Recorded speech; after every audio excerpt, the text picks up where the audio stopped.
niveau terminal maths experte sur les équations polynomiales dans C.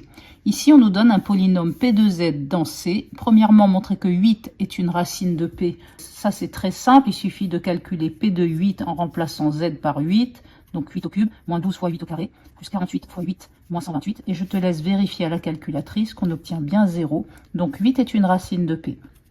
Deuxième question, je veux résoudre P de Z égale 0 dans C.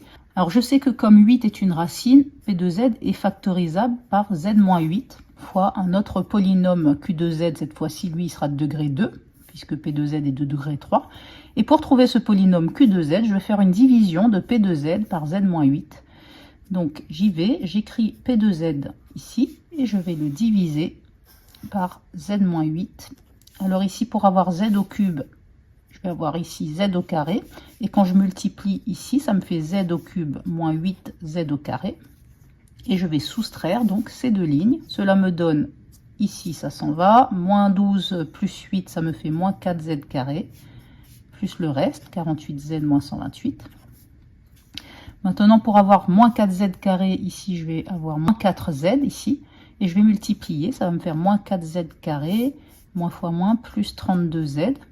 Et je vais de la même manière soustraire ces deux lignes. Donc moins 4Z carré, ça s'annule. 48Z moins 32Z, j'obtiens 16Z moins 128. Et enfin, pour avoir 16Z, ici, il faut que je fasse plus 16.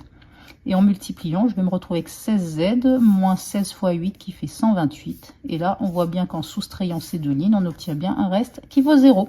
Et voilà mon polynôme Q de Z. Donc, c'est un polynôme du second degré. Je vais donc aller chercher ses racines en faisant delta b au carré moins 4ac. Donc, moins 4 au carré moins 4 fois 1 fois 16. J'obtiens donc 16 moins 64, ce qui me fait moins 48. Donc, delta est négative. Donc, le polynôme Q possède deux racines dans Z. Je vais les noter Z1 et Z2, qui sont égales à moins b, plus ou moins i, racine de moins delta, sur 2a.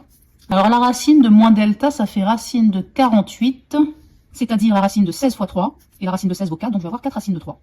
Donc ici, je vais avoir moins b qui vaut 4, plus ou moins i fois 4 racines de 3, sur 2 fois 1, 2, et j'obtiens donc 2 plus ou moins i fois 2 racines de 3. Finalement, l'équation P de Z égale 0 possède 3 solutions dans C, qui sont 8, 2 plus i fois 2 racines de 3, et 2 moins i